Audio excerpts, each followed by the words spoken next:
नमस्कार मित्रों, विश्व संवाद एजुकेशन फाउंडेशन तथा national institute of mass communication and journalism की ओर से मैं कौशल उपाध्याय अच्छी खबर के इस अंक में आपका हार्दिक स्वागत करता हूं। तो आइए शुरू करते हैं खबरों का सिलसिला। सबसे पहली खबर स्वास्थ्य जगत से। केंद्रीय स्वास्थ्य मंत्री डॉक्टर हर्षवर्धन ने कहा है कि अगले साल जुलाई तक देश में कोरोना की वैक्सीन के 40 से 50 करोड़ खुराक उपलब्ध होने की संभावना है। साथ ही उन्होंने कहा है कि जुलाई तक हम देश की तकरीबन 25 करोड़ आबादी का टीकाकरण कर सकेंगे। हर एक राज्य से टीकाकरण के लिए प्राथमिकता की सूची मांगी जा रही है और अक्टूबर के अंत तक राज्यों से इस यादी को मंगवाया जाएगा। मंत्री जी ने यह भरोसा दिलाया है कि भारत में टीका उपलब्ध हो जाने के बाद उसकी कालाबाजारी नहीं होने देंगे और भारत के हर एक नागरिक तक इसे पहुंचाया जा सके, उसके लिए ज़रूरी इंफ्रास्ट्रक्चर तैयार किया जाएगा। आगे बढ़ते हैं अगली खबर की ओर। आयुर्वेद में विश्वास रखने वाले लोगों के लिए अच्छी खबर मिल रही है कि अब अत्याधुनिक विज्ञान अनुसंधानों पर भी आयुर्वेद प्रामाणिक साबित होगा। कोरोना संकट के दौरान क्लिनिकल ट्रायल में आयुर्वेदिक फॉर्मूलों ने एलोपैथी को मात देकर यह साबित कर दिया है। हालत यह है कि भारत में पंजीकृत क्लिनिकल ट्रायल में 62% ट्रायल आयुर्वेदिक फार्मूलों पर हो रही है, जो कि पहले मुश्किल से 1 से 2% हुआ करता था। आयुष मंत्रालय के संयुक्त सचिव रंजीत कुमार ने इस क्रांतिकारी परिवर्तन को बताया है। आर्थिक जगत की खबरों की ओर आगे बढ़ते हैं।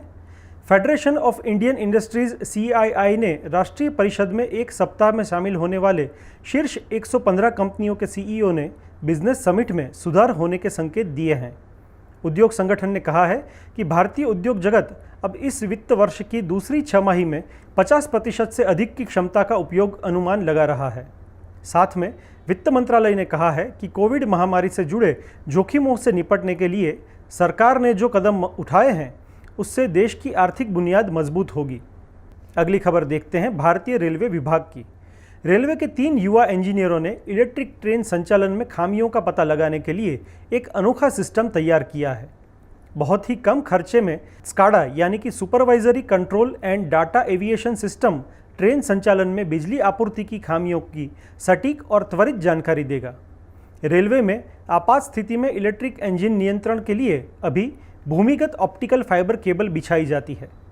ओवरहेड इलेक्ट्रिक लाइन के क्षतिग्रस्त होने या दुर्घटना की स्थिति में यह तुरंत कंट्रोल रूम को सिग्नल भेजकर बिजली की आपूर्ति को रोक देता है। रेलवे को 1 किलोमीटर भूमिगत रेलवे केबल बिछाने में 3 लाख का खर्चा होता है। साथ ही इसके रखरखाव पर भी एक बड़ा खर्चा हर माह आता है। इस खर्च को कम करने के लिए मुरादाबाद रेलवे मंडल में तैनात इंजीनियर संकेत कुमार, नितिन कुमार और जितेंद्र कुमार ने नया प्रयोग किया है। उन्होंने मॉडेम और मोबाइल में लगने वाले सिम कार्ड को जोड़कर स्काडा सिस्टम तैयार किया है, जिससे खर्च में भारी कटौती होगी। पर्यावरण जगत की खबरों की ओर आगे बढ़ते हैं। 3 युवा इंजीनियर आशीष सिंह, रजत कुमार और राहुल शर्मा ने ऐसा स्मार्ट डस्टबिन तैयार किया है जो गीले व सूखे कूड़े को अलग अलग करने के साथ रिसाइकल भी करेगा। इससे खाद बनाने के साथ साथ रिसाइकल प्लास्टिक को बेचकर अच्छी कमाई भी की जा सकती है। Anshaj smart waste management company की तरह से इसे पेटेंट करवाने की भी योजना है। अभी तक ऐसी कोई मशीन नहीं है जो गीले और सूखे कचरे को अलग कर सके। प्लांट अवश्य बने हैं, लेकिन इससे ज़्यादातर कूड़ा कोई काम में नहीं आता है। अगली खबर भारतीय सेना से। कश्मीर में तैनात 44वीं राष्ट्रीय राइफल के जवानों के लिए कुत्ते सबसे अच्छे दोस्तों में से एक है, क्योंकि वे खतरे और तनाव दोनों को दूर रखने में काम करते हैं। दिन भर गश्त लगाने के बाद जवान जब लौटते हैं तब लेब्राडोर प्रजाति के साथ खेलकर उन्हें ऊर्जा मिलती है। राष्ट्रीय राइफल के जवानों के साथ 6 कुत्ते देश को सुरक्षित रखने के लिए दिन रात मेहनत करते हैं। जवानों के साथ मिलकर ये कुत्ते IED विस्फोटकों का पता लगाने, हिंसक भीड़ का पीछा करने और फरार आतंकवादियों का पता लगाने जैसे काम को बखूबी अंजाम देते हैं। RR के प्रमुख कर्नल AK सिंह के अनुसार कुत्तों के दल ने आतंकवादी रोधी कई अभियानों में महत्वपूर्ण भूमिका निभाई है। कर्नल सिंह ने कहा कि रोश बल के लिए एक सेलिब्रिटी की तरह है, क्योंकि उसने पिछले साल हिजबुल मुजाहिदीन के एक वांछित आतंकवादी को पकड़ने में सहायता की थी।